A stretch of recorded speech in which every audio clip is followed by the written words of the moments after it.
Paris, November 1940. The City of Light had gone dark. Ever since the Nazis had invaded, then seized control of France 6 months earlier, the world's greatest city had become forlorn and desolate. The quais along the Seine were deserted. The Arc de Triomphe, the Place de l'Étoile, those magnificent gleaming landmarks that once lit up the night sky, were now gloomy, abandoned.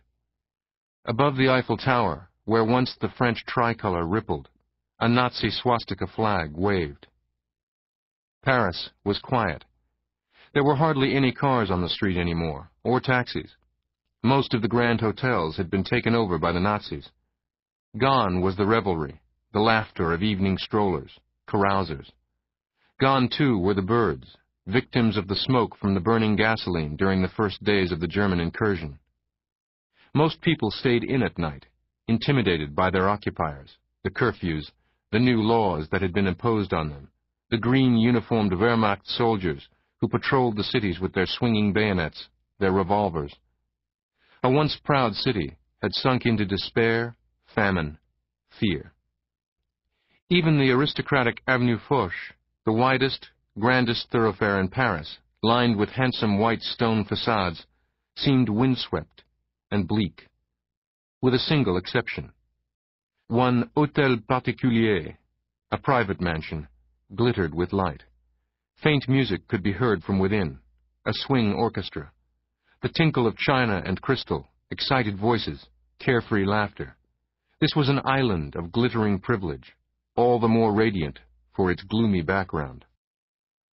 The Hôtel du Châtelet was the magnificent residence of the Comte Maurice Léon Philippe du Châtelet and his wife, the legendary and gracious hostess, Marie-Hélène. The Comte du Châtelet was an industrialist of enormous wealth, as well as a minister in the collaborationist Vichy government. Most of all, though, he was known for his parties, which helped sustain tout Paris through the dark days of the occupation. An invitation to a party at the Hôtel du Châtelet was an object of social envy, sought after, anticipated for weeks. Especially these days, with all the rationing and food shortages, when it was just about impossible to get real coffee or butter or cheese, when only the very well-connected could get meat or fresh vegetables. An invitation to cocktails at the Du Châtelet meant an opportunity to eat one's fill. Here, inside this gracious home, there was not a hint that one lived in a city of brutal deprivation. The party was already in full swing by the time one of the guests, a very late arrival, was admitted by a manservant. The guest was a remarkably handsome young man, in his late 20s, with a full head of black hair, large brown eyes that seemed to twinkle with mischief, an aquiline nose. He was tall and broad, with a trim, athletic build. As he handed his topcoat to the maître d'hôtel, the butler, he nodded, smiled, and said, "Bonsoir, merci beaucoup."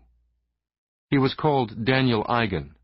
He had been living in Paris off and on for the last year or so, and he was a regular on the party circuit, where everyone knew him as a wealthy Argentine and an extremely eligible bachelor.